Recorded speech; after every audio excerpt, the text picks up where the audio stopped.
Pahirapan nga ang pag-search and rescue namin dito sa makamandag na nilalang. Ayan, may nakita na. Dahil sa napakadaming mabibigat na nakatambak sa kanilang bodega. Ay, ito. Ayan o. Ayan o. Ayun. Ang laki.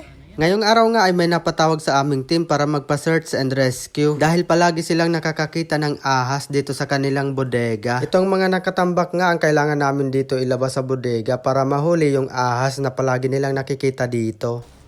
Yan, ito na lang, mga tali na lang yung aalisin namin. Tanggal na namin yung mga sako dito. Tanggal na na. Yeah. Right. Yan. Pre. Te. Yun dyan. Nakakita pa nga ang kasamahan natin dito ng isang dwarf wood scorpion habang nagtatanggal ng mga nakatambak. Ayan, may nakita na. Saan? Nala. Nagtago din yun. Hila yan, lubid. Nawawara yan. Sige, hilain kang to. Tali. May special sa irarong. Go. Hila. Yeah. Ay, nagtago sa irarong. Yan sa loob. Nandito yan. Nakita mo, meron talaga? Eh, pahilang mo natin to. Ayun o. Nandyan? Ayun o. Ay, ito. Ayan o. Ayan o. Ayun. Ang laki. Ayan o. Laki na. Oo. Ayan o. Te, video ko te. Akin na yung snake hook. Paabot. Ayun o. Parang sa likod mo sa snake hook. Nasaan? Snake hook. 0.6 bag. Hey! Boy. 0.5 boy. Oh! Ay, puta. Yeah. Yan guys. Yan, may nakuha na kaming isa oh. Oops, panting. Ay, kubra, gagi. Sobra. Meron pa yan. Kubra. Yeah. Dapat pupunta pang madali. Ay, ingat. Dapat anong mahaba taway? Anong mahaba yung taway? Mahaba wala lang. Meron pa yan. Anak lang yan. Ang nanay, nalulog. Iko pa.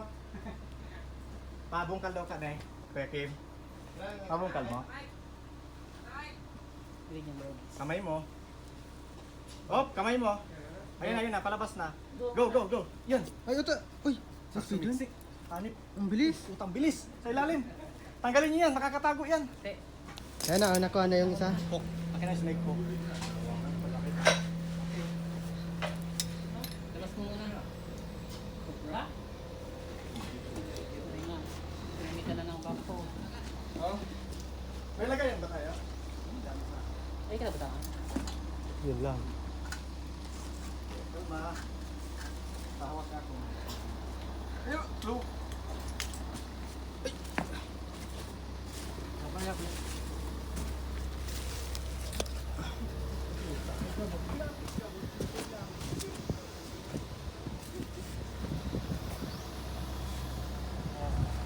Isang makamandag nga na Philippine spitting cobra ang nakuha namin dito sa mga nakatambak. Hindi nga malabo na pamugaran ito ng mga ahas ang ganitong klaseng tambak dahil pamumugaran din ito ng mga daga na pangunahin nilang kinakain. Pagkatapos nga na ilagay sa lagayan yung cobra ay nagpatuloy na kami sa pag-search dito sa lugar at sa pagtanggal ng mga nakatambak.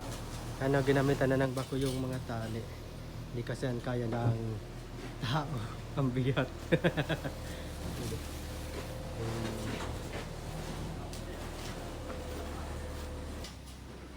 Yan, ginamitan na ng bako.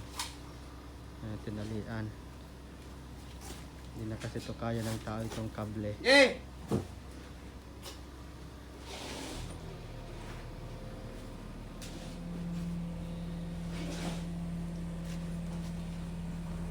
Nailabas na nga namin lahat at na-check na rin namin itong loob ng bodega at isang ahas lang yung nakuha namin.